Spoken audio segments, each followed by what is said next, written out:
Hola lectores, qué gusto que nos acompañen. Mi nombre es Vanessa Puga, periodista cultural y anfitriona de su podcast Pasión y Tinta. El día de hoy me acompaña la escritora Raquel Castro. Raquel, bienvenida, qué gusto que me acompañes. Por favor, preséntate con la audiencia. Ay, el gusto es todo mío, Vane. Muchas gracias por la invitación. Y bueno, pues sí, yo me llamo Raquel Castro. eh, Escribo sobre todo cuento y novela, y dentro de estos géneros, sobre todo dirigido a adolescentes. Es como lo que más me gusta hacer, escribir literatura juvenil, que puede ser tanto, yo le digo costumbrista, así como época actual y muy cotidiano todo, o pues ya en un plan más de literatura de imaginación, como más zombies y fantasmas y esas cosas que también me apasionan. Zombies, fantasmas y esas cosas que te apasionan. Parecen como dos cosas muy opuestas, ¿no? Cuando lo planteas así, pero ahorita platicaremos un poquito al respecto. Me gustaría, antes que nada, platicar un poquito de cómo fue que empezaste a escribir, cómo fue que dijiste, esta es mi vocación. Híjole, es bien complicado eso, porque fue algo muy natural para mí. Mi mamá era maestra de lectura y redacción, y yo era como su alumnilla de indias. Cosas que les iba a poner a sus alumnos como ejercicios, tareas y demás, me las ponía primero a mí y veía si yo entendía o qué había que arreglarles, cuáles me divertían, cuáles no.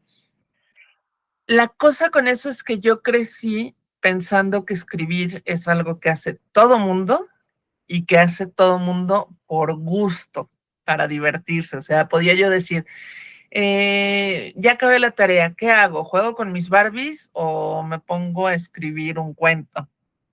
¿No? Y lo malo de eso es que jamás llegaba yo a una fase, digamos, de corrección o de pulir un texto o de compartirlo con otras personas fuera de mi círculo más cercano, ¿no? Pues, porque no acabas de jugar con tus Barbies y repites el juego y se lo enseñas a desconocidos, ¿verdad? Entonces, para mí era como muy natural eso.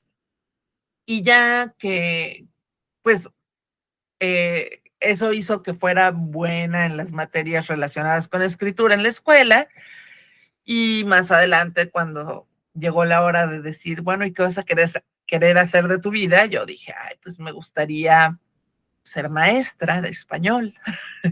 Y me mandaron a volar, me dijeron, no, ¿cómo te vas a morir de hambre? Los papás creen que de todos no nos vamos a morir de hambre, ¿no? Entonces piensa en otra cosa, y, y pues elegí periodismo porque dije, ay, pues es otra cosa donde se escribe mucho, donde está padre, ¿no?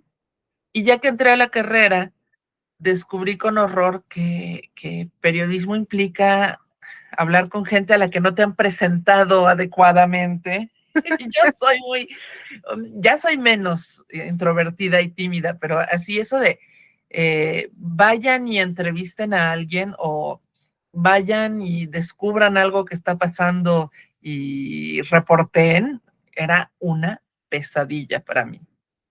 Entonces, todo esto en paralelo, yo seguía escribiendo mis historias, hacía parodias de telenovelas, hacía mis propios cuentos, pero no lo veía como algo que pudiera ser, pues, vida profesional, ¿no?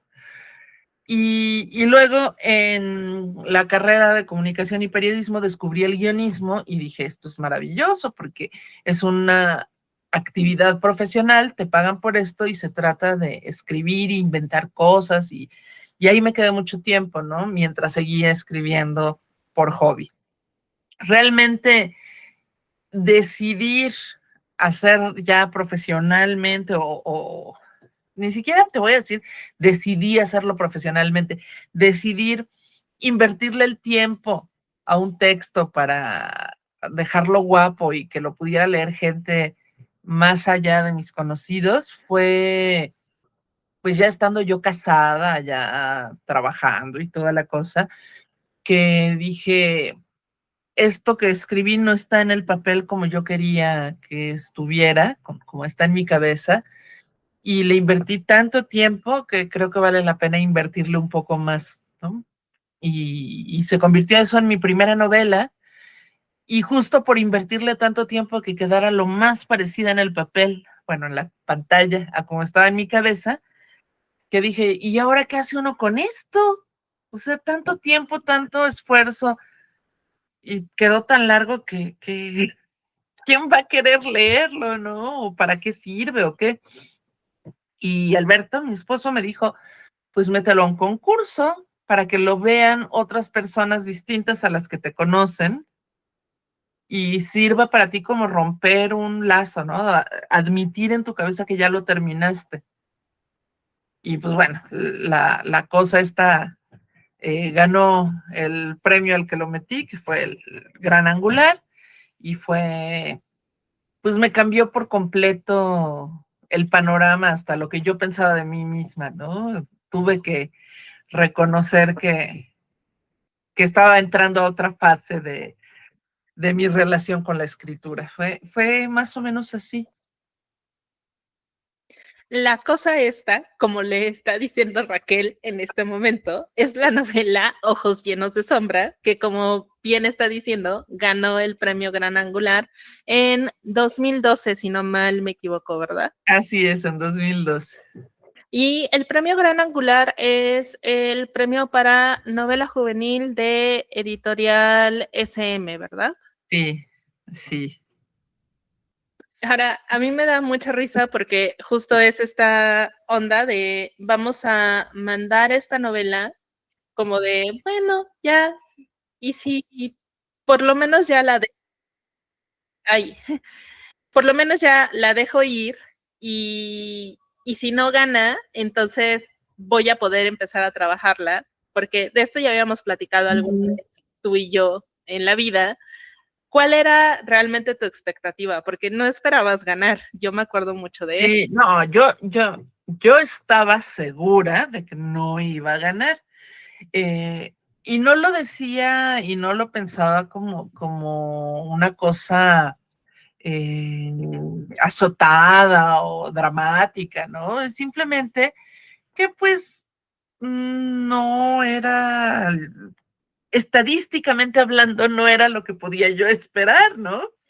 Entonces yo decía, bueno, va a pasar esto, cumplo con lo de dejar que la lean otras personas y cuando, pues cuando no gane, le doy otra revisadita, porque pues nunca está mal darle otra revisadita a los textos y entonces sí, ya me pongo a buscar dónde publicarla.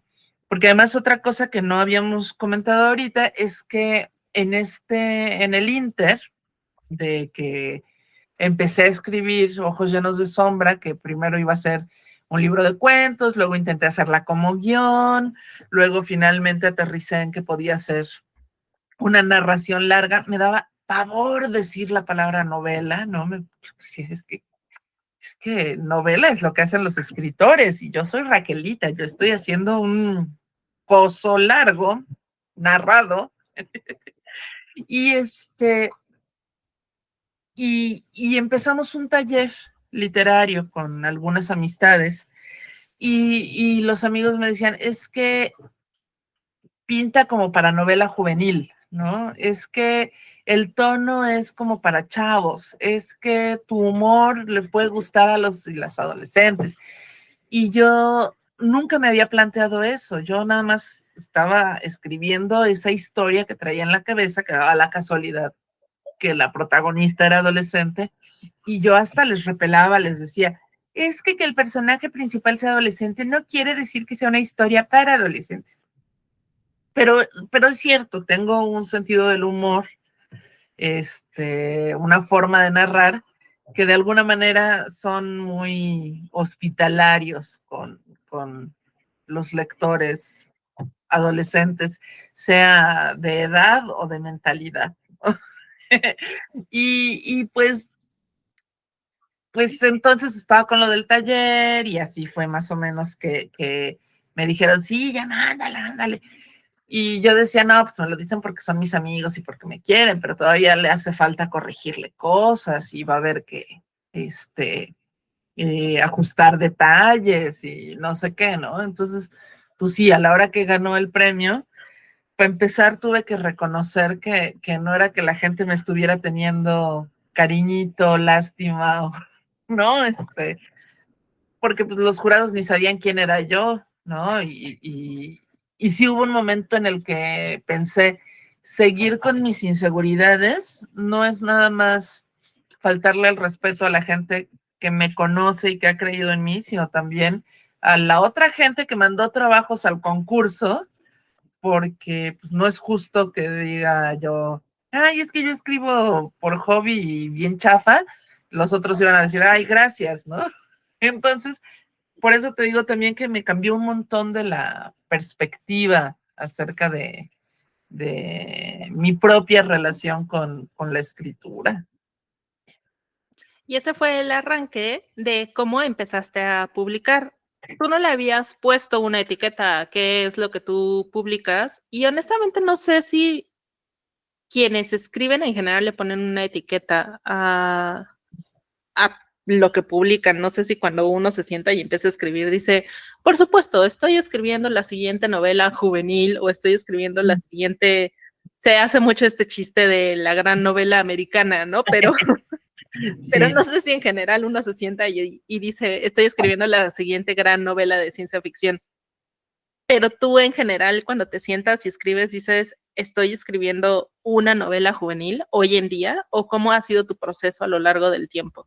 Ay, pues mira, escribí esa, me gustó lo de publicar, me pareció muy, muy padre, muy, muy emotivo, muy emocionante que gente que no me conocía o con la que no me conocía me escribiera de repente para decirme, oye, leí tu libro y tal parte me gustó, me identifiqué con tal otra. Era, pues era como amplificar lo que venía yo haciendo desde niña, ¿no? Escribir como una forma de relacionarme con mi entorno, de divertirme y de divertir a quienes me rodean. Entonces dije, sí, sí me gusta, sí quiero seguirle por aquí. Y yo creo que es una cuestión como de temperamento, porque como bien dices, en ningún momento me planteo, a ver, voy a escribir una historia para un sector de la población que sea de nivel socioeconómico B y de edades entre los 14 y los 16 y medio o cosas así, ¿no? Más bien empiezo teniendo una idea que se me queda obsesivamente en la cabeza y que sigo pensando y repensando y repensando y digo, creo que esta historia, si me tiene tan interesada a mí, es que vale la pena contarla. Porque luego hay ideas, historias, anécdotas que me llegan y digo, ah, estaría padre. Y en la tarde ya no me acuerdo de qué eran, ¿no? Entonces, normalmente le doy el beneficio de la memoria de pez. Si sobrevive el día, digo, ah, mira, esta idea me está jalando. Y con mucha frecuencia son historias que tienen que ver con adolescentes, porque me gusta mucho, porque creo que es una época de la vida muy compleja y que a veces los adultos pues la hacemos menos, ¿no? Decimos, ay, tú que no tienes problemas, ay, tan bonita que es la adolescencia, tan sencillo que era todo, y tú dices, ay, se me hace que ya no se acuerdan. Entonces, por eso pasa mucho que escribo así. Y fíjate, ahorita que decías lo de, ay, voy a escribir la gran novela, eh, las pocas ocasiones que me he encontrado con gente que pone la mercadotecnia por encima de la historia, me he encontrado con novelas muy aburridas. Como que escribir por algoritmo no es la mejor opción y es preferible cuenta algo que realmente te apasione a ti. Si a ti te aburre, peor va a aburrir a los demás, ¿no? Pero bueno, hay de todo en la viña del Señor y todo eso. Estoy totalmente de acuerdo contigo. Ahorita quiero regresar a esto de la adolescencia, pero antes, amigos lectores, no olviden que tenemos nuestro canal de Telegram y que ahí estamos siempre avisándoles cuando tenemos los episodios disponibles. Entonces, recuerden que en la descripción de este episodio pueden unirse a nuestro canal de Telegram. ¿Por qué estamos en Telegram? Porque ahí pues respetamos toda la privacidad de ustedes para que no haya ningún problema. Y también recuerden que en Telegram tenemos nuestro reto de lectura 2026 de Pasión y Tinta, donde estamos leyendo 10 libros a lo largo de este año. También está toda la información en la descripción de este episodio para que se unan a compartir con otros lectores qué es lo que están leyendo a lo largo de este año. Entonces, sobre la adolescencia, a mí me gusta mucho pensar en esto de la adolescencia y creo que también es algo que compartimos tú y yo sobre nuestro gusto sobre la literatura infantil y juvenil, que creo que, además de que es un género que me choca que compacten y junten, porque siento que una cosa es literatura infantil y otra cosa es literatura juvenil, la adolescencia me parece un momento que ninguneamos muchísimo, que siempre es por un lado romantizamos, como tú dices, de no pasa absolutamente nada, no es nada complicado, tú que te quejas, no está pasando nada como para que digas, ay, ¿por qué dices que es difícil? Difícil cuando tengas que trabajar, difícil más adelante. Era algo que yo platicaba con mi hijo hace algunos años y luego se lo recordé después. Porque siento que tiene muchas tribulaciones, que tiene muchas cosas que ya cuando lo vemos con el lente adulto decimos no era tan complicado y en realidad sí es bien complicado, ¿no? El mundo adolescente es súper complicado y los adultos lo hacemos mucho menos. ¿Cuáles han sido temáticas que has tratado en tus libros que has podido conectar con el público juvenil pensando en esto? Sí, ay, ahorita que decías eso, que decimos, ay, no era tan complicado, pues los que dicen no era tan complicado son los que sobrevivieron, ¿no? ¿Cuánta gente en el camino, pues aprende ciertas cosas a puro golpe o no las aprende? Entonces, y asumimos que como más o menos las sobrevivimos, pues entonces no era tan complicado, pero quién sabe si las podríamos haber enfrentado mejor de haber tenido más herramientas.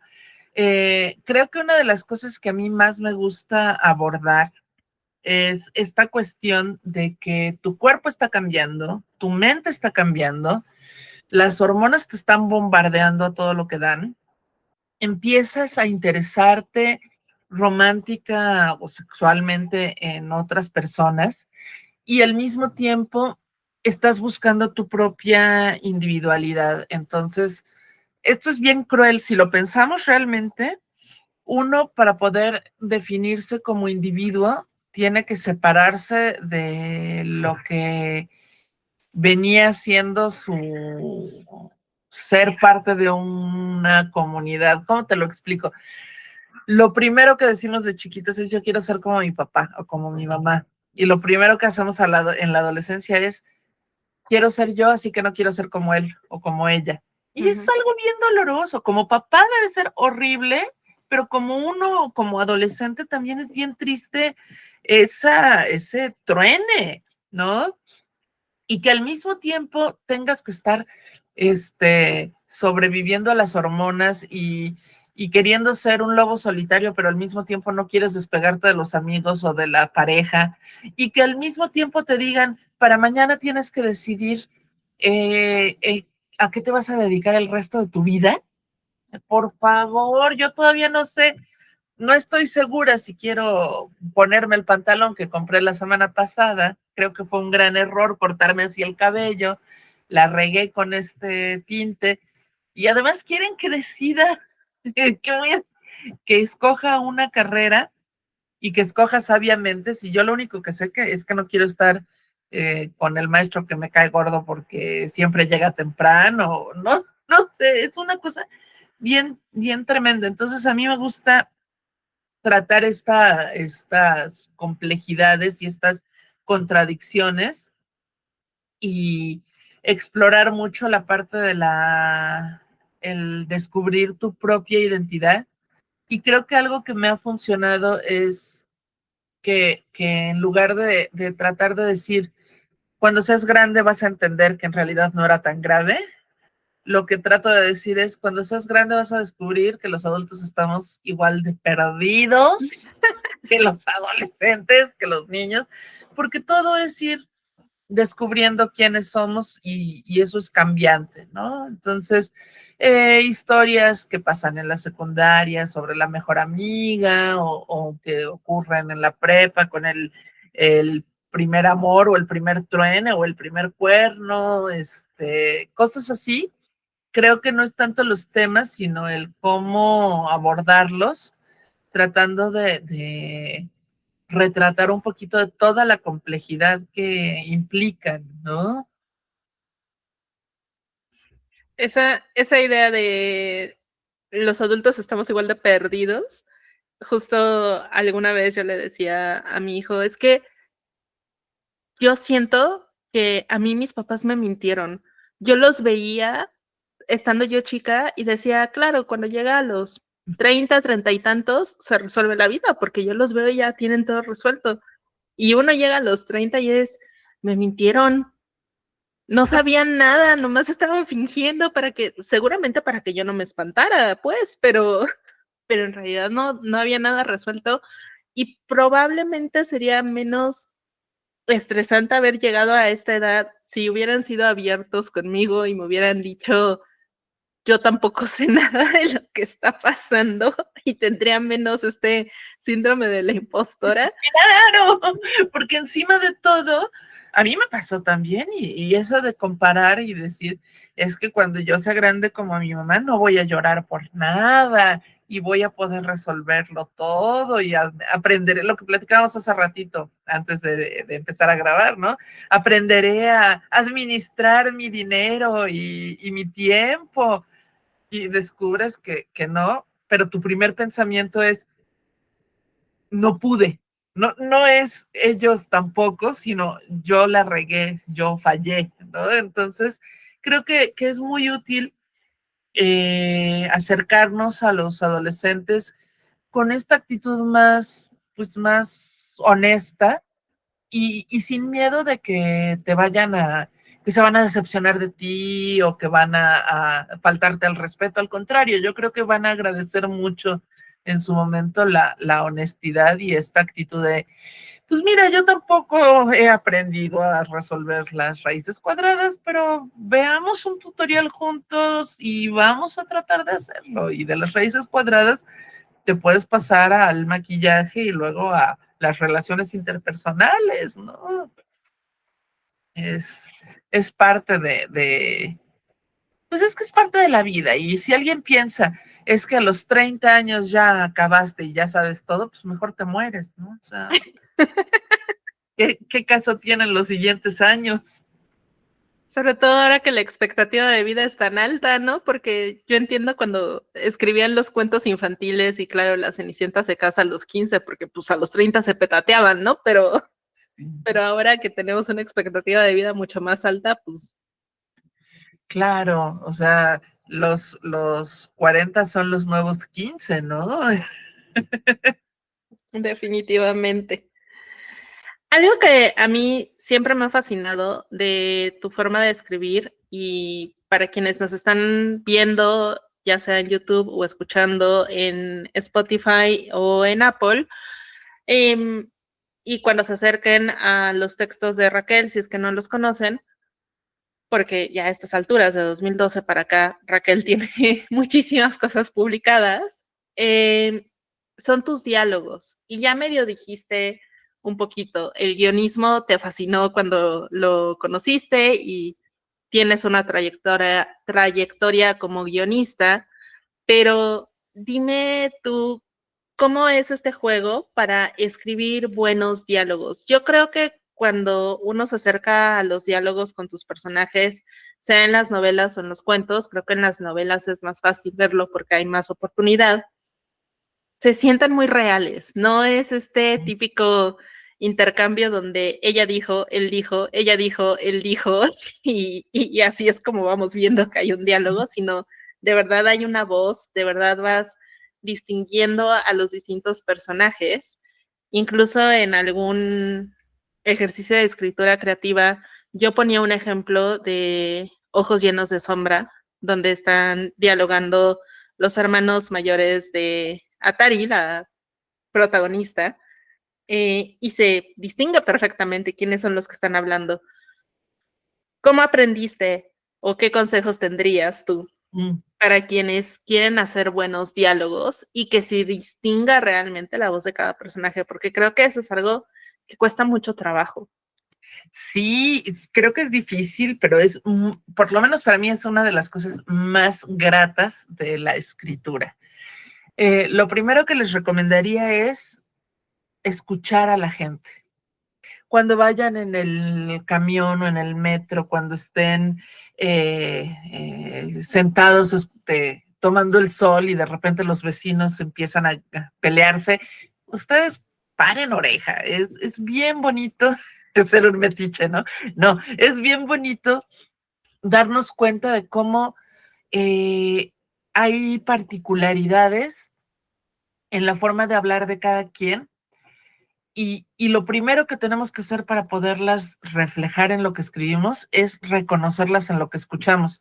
Creo que a veces cometemos el error de no escuchar, de dar por hecho que nosotros tenemos un vocabulario más amplio, más bonito, más culto, que la gente a nuestro alrededor, y queremos darle eso a nuestros lectores. Y no se trata de que les des una forma de hablar más exquisita. Se trata de que les des forma de hablar de los personajes verosímil, y eso solo lo encuentras si escuchas. Entonces, lo primerito es eso, escuchar. Lo segundo, reconocer que los personajes tienen que hablar no porque te conviene a ti como autor, sino porque los pusiste en una situación y tienen que decir lo que necesitan decir ellos, dada esa situación, ¿no? Entonces, lo digo porque me ha tocado leer novelas donde el boxeador de Tepito, que ahora ya llegó a ser un gran campeón, pero ahora es un teporochito, y cuando le preguntan algo, híjole, habla como doctor de lingüística en CU, ¿no? Y dices, claro, tú como autor tienes un gran vocabulario, pero no se trata de que se lo demuestres a los demás y no tengas miedo de que digan, ay, mira, sus personajes hablan como teporochitos. Pues ese es el chiste, ¿no? Entonces, creo que es muy importante. Y sí, como dices, es algo que aprendí con el guionismo, porque a fin de cuentas, lo único que se oye en una obra audiovisual, pues son los diálogos. Todo lo demás que escribiste lo va a interpretar el equipo de producción y se va a convertir en imágenes, en secuencias, y lo único que más o menos se va a quedar, si los actores se lo aprenden y aún así lo van a interpretar, son tus diálogos. Entonces, le doy mucho peso a eso.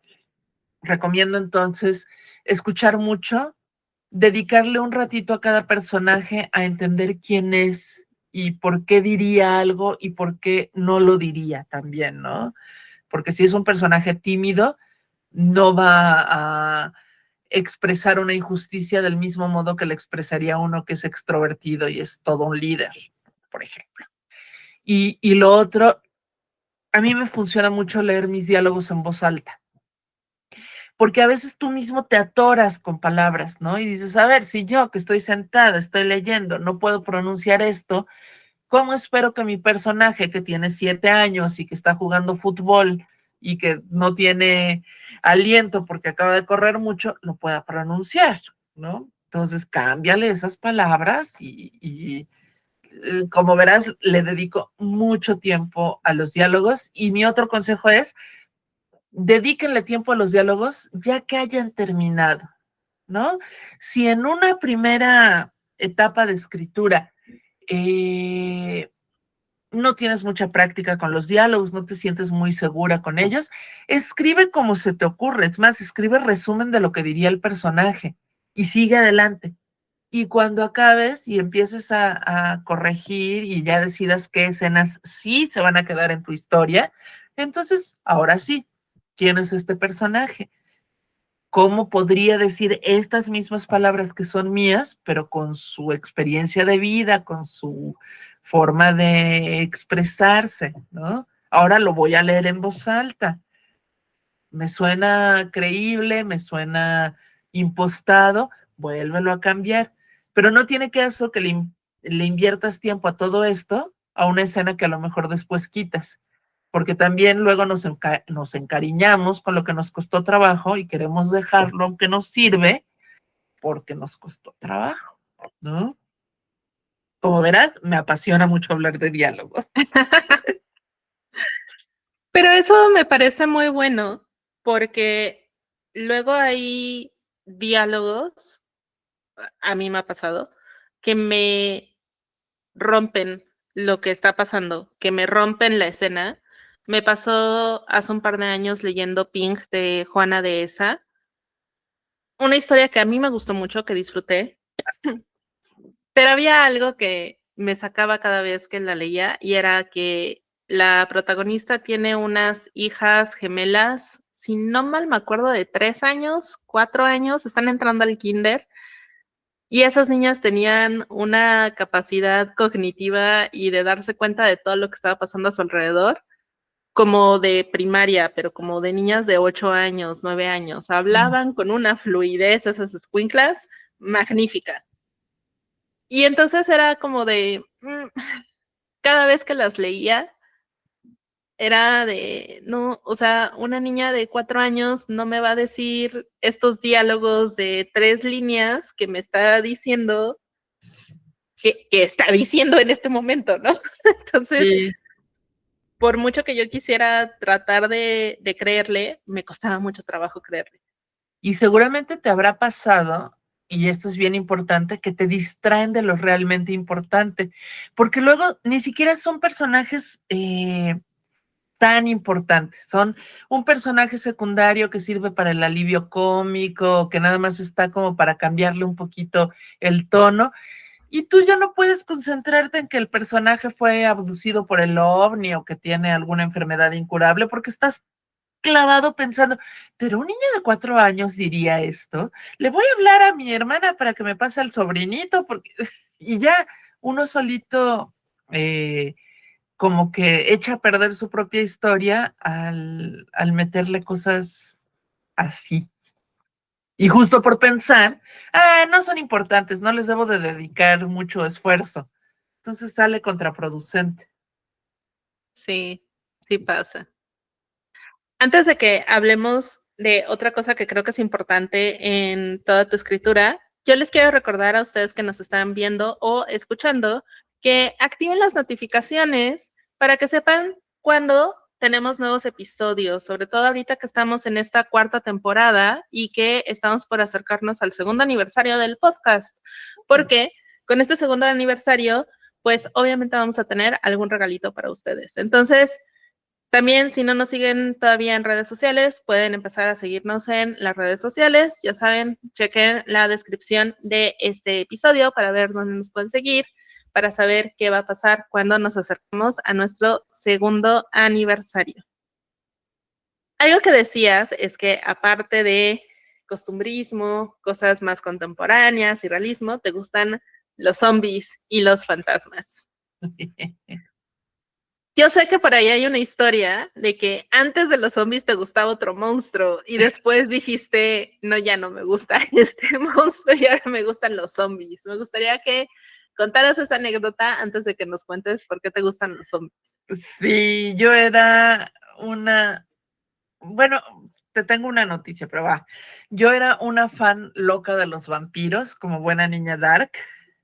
Eh, Me gustaban mucho, por supuesto, Drácula, pero también los vampiros de Anne Rice y los vampiros de Poppy Sebright. Era, o sea, yo los amaba con locura, hasta que llegó Crepúsculo. Cuando llegaron los vampiros que brillan y que tienen tantas preocupaciones morales y, ay, no sé, me cayeron tan mal que hice un berrinche y dije, ya no me gustan los vampiros, ahora me van a gustar los zombies. Y el primero que me tomó en serio ese capricho fue mi hermano y empezó a regalarme cosas de zombies, que la playera, que una película. Y realmente hasta ahí empecé a ver de qué trataban los zombies, porque pues yo decía, ay, sí, mendigos zombies, o sea, muertos vivientes que quieren cerebros, ¿no? Y empecé a ver que hay historias muy interesantes de zombies y que hay una complejidad con respecto no a los zombies en sí, sino a la gente en una situación extrema que te saca lo que traes dentro amplificado, o lo mejor o lo peor, ¿no? Y ahí dije, ay, bueno, está padre lo de los zombies, ¿no? Está interesante. Y otra cosa que me encanta de los zombies es que tiene muchas promesas de historias, digo yo, porque cada zombie que ves por ahí, que es como un personaje incidental, es más que es parte del decorado, te quedas pensando, pero ¿por qué está vestido de cura y trae una mordida en medio del cachete? ¿Quién lo habrá mordido? ¿En qué momento? ¿Por qué la enfermera zombie nada más trae un rasguño terrible acá? ¿Por qué la ciclista no puede ni moverse porque le arrancaron de la cintura para abajo? A mí esas cosas me llaman muchísimo la atención porque es como un guiño, digo yo, a las mil y una noches, ¿no? Historias que no te van a contar, pero que están ahí para que tú te las imagines. Entonces dije, wow, los zombies también tienen lo suyo. Ahora, lo que te iba a decir es que apenas la semana pasada vi la película Sinners, la que tiene ahorita como 82,000 millones de nominaciones a los Óscares, pero les voy a confesar que yo la tenía en la cabeza confundida totalmente con una que se llama Cónclave. O sea, a mí me Ok. dijeron, claro, ha de ser de curas. Entonces empecé a ver Sinners sin tener ni idea de qué trataba. Y es una película de vampiros que está hermosísima y súper bien hecha. Y creo que eh, demuestra que se pueden seguir haciendo cosas de vampiros sin caer en clichés y sin tener que volverlos mormones. Entonces, confieso públicamente mi reconciliación con los vampiros gracias a la película Sinners y a otro par de películas que he visto últimamente que digo, mira, sí, sí, todavía hay futuro. Podemos retomar a los vampiros después de lo que les hizo Crepúsculo. Sí, ahora claro, los respeto demasiado como para intentar algo yo. Creo que nada más como lectora y fan, pero bueno, a ver, después. Pero con los zombies sí ya has hecho cosas. Sí, a ellos no los respeto. No, Porque yo además creo que sí los respetas lo suficiente. los quiero bien, los quiero bien. Son bonitos, son simpáticos. Eh, he hecho algunas cosas que salen chistosas, creo, otras que salen un poquito más seriezonas, no muy serias, no se me da mucho la seriedad en general, pero sí, lo que no entiendo muy bien es por qué no he podido hacer una novela con zombies. Y lo he intentado varias veces y no se me da.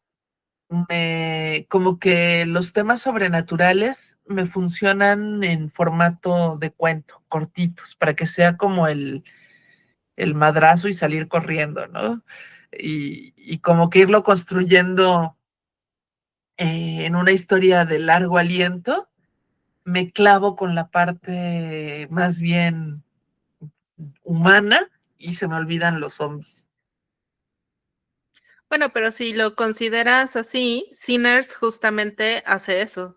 Y hace relativamente poco veía un análisis que decía eso, que Sinners, su gran acierto es que se clava terriblemente en la parte humana y la parte sobrenatural llega una hora después de que estás en la película. Entonces se ha clavado tanto en la parte humana que estás tan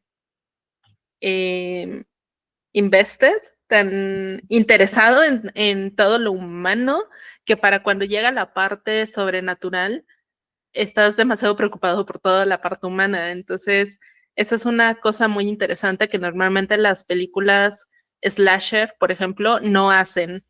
O sea, las películas slasher te presentan todos los tropos de los personajes porque ya sabes que se los van a escabechar, ¿no? Entonces, Sí, hasta ya sabes con cuáles no te debes encariñar, ¿no? Desde el primer momento. Dicen algo, hacen algo, le patean al perrito y dices, uy, este se lo van a echar. Sí. Sí, es cierto, fíjate, no lo había pensado así, pero Sinners tiene esa cualidad. A lo mejor me anima a tratar ahora sí de acabar mi novela de zombies. ahora, para quienes nos están escuchando y se están preguntando, bueno, ¿y qué ha hecho Raquel? Ya dijo cuentos, pero que tenga que ver con zombies. Es la antología de cuentos, El ataque de los zombies, parte 1500, es donde ustedes pueden encontrar justo estos cuentos que tratan de zombies y tratan de otras cosas, no solo de zombies. Y curiosamente, en nuestro primer episodio del podcast, Gabriel hace una lectura de uno de los cuentos de esa antología. Entonces, si a ustedes les interesa, hay la lectura de uno de los cuentos que tiene que ver con zombies de Raquel Castro, por si les interesa. Ay, qué lindo el Gabrielito. Nos estamos acercando hacia el final de este episodio. Se me ha ido súper, súper rápido. Yo normalmente les pido que nos hagan una recomendación de libro, pero no me acuerdo si te pedí que vinieras preparada. Ahora tú tienes un montón de libros atrás de ti en este momento, Sí. pero además, en lo que piensas qué libro te gustaría recomendarle a nuestra audiencia, me gustaría también, ya diste varias recomendaciones, pero para alguien que quiera empezar a escribir, ¿qué recomendación le harías? Ay, bueno, para escribir, sé que suena muy chistoso, pero mi recomendación para quienes quieren empezar a escribir es pónganse a escribir. Sin pena, sin miedo, no tienen que avisarle a nadie si no quieren. Esas historias con las que fantasean cuando van manejando, cuando van, cuando están a punto de quedarse dormidos, o esas historias del pasado que nos regresan una y otra vez para torturarnos y decimos, ay, si hubiera yo actuado de otro modo. Cualquiera de estas cosas las podemos escribir. Creo que a veces nos exigimos demasiado y nos juzgamos con demasiada dureza y entonces decimos, tengo que tomar primero un curso de escritura creativa para tener derecho a escribir. Y luego decimos, tengo que tener un espacio que le guste a Mary Kondo o a Martha Stewart para tener derecho a escribir, porque si no tengo una mesa adecuada, una computadora adecuada, un rincón adecuado, va a venir Virginia Woolf a jalarme los pies por no tener un cuarto propio, ¿no? Eh, tengo que leer los clásicos para empezar a escribir, porque no he leído suficiente. Entonces, tengo que vivir más cosas para empezar a escribir. Necesito irme de viaje, necesito sacarme la lotería, necesito sufrir. Me voy a buscar un novio que me pegue para poder ponerme a escribir. Y la verdad es que no hace falta ninguna de estas cosas. No tienes que pedirle permiso a nadie para empezar a escribir, ni nadie tiene que autorizarte como persona que escribe. O sea, simplemente hay historias o hay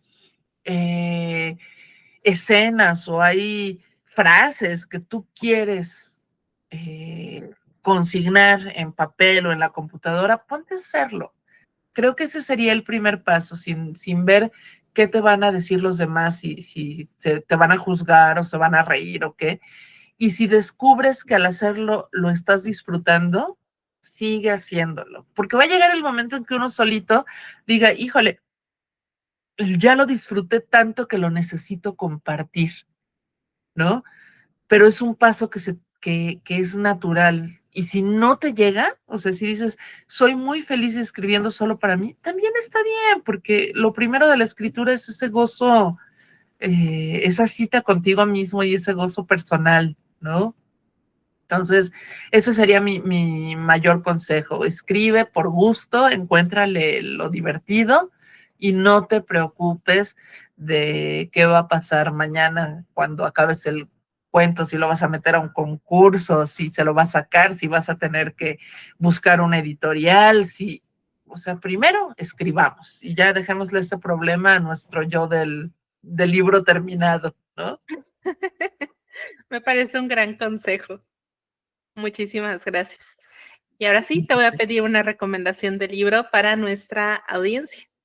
Pues mira, no venía preparada, efectivamente, pero ya con todo lo que platicamos, les voy a recomendar el libro, en español se llama nada más Fantasmas, de el hijo de Stephen King, que se llama Joe Hill.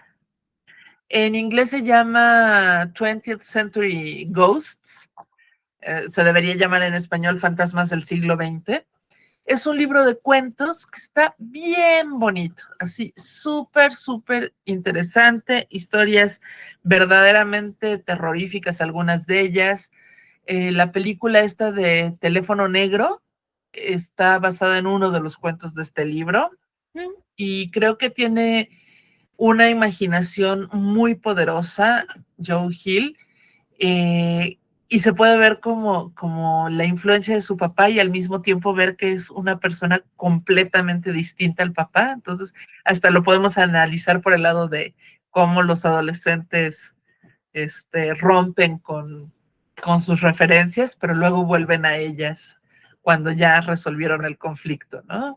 Un libro que de veras, si les gustan las historias de miedo, van a disfrutar un montón. Me gusta mucho esa recomendación. Yo no sabía de dónde había salido la historia de Teléfono Negro, fíjate. Ah, mira, Sí, sí, está sí. bien interesante. Muchísimas gracias. Y antes de cerrar este episodio, yo les quiero recordar a quienes nos escuchan, particularmente a las mujeres que nos escuchan, si ustedes están escribiendo, recuerden que durante este año tenemos el club de escritura para escritura acompañada para mujeres ocupadas. Este es un espacio para mujeres que escriben y que quieren tener cómplices de escritura y quieren tener un espacio para sentarse a escribir. No importa qué sea lo que ustedes estén escribiendo, puede ser una novela, puede ser su fanfiction, puede ser que estén tratando de sacar su proyecto de tesis, pueden sentarse a escribir aquí con nosotras en distintos horarios. Igual les dejo toda la información en la descripción de este episodio. Quizá este es el espacio que ustedes estén buscando para sacar adelante su proyecto de escritura a lo largo de 2026. Más información en la descripción de este episodio. Raquel, de verdad, muchísimas gracias por venir y platicar con nosotros sobre tu escritura, tu fascinación con la literatura juvenil, con los zombies y con buenos guiones, sobre todo, con buenos diálogos. De verdad, ha sido una delicia platicar contigo el día de hoy. Y al contrario, Vane, muchas gracias a ti por la invitación y pues muchas gracias a quienes nos escuchan y les opino que sí se animen a probar lo de la escritura acompañada.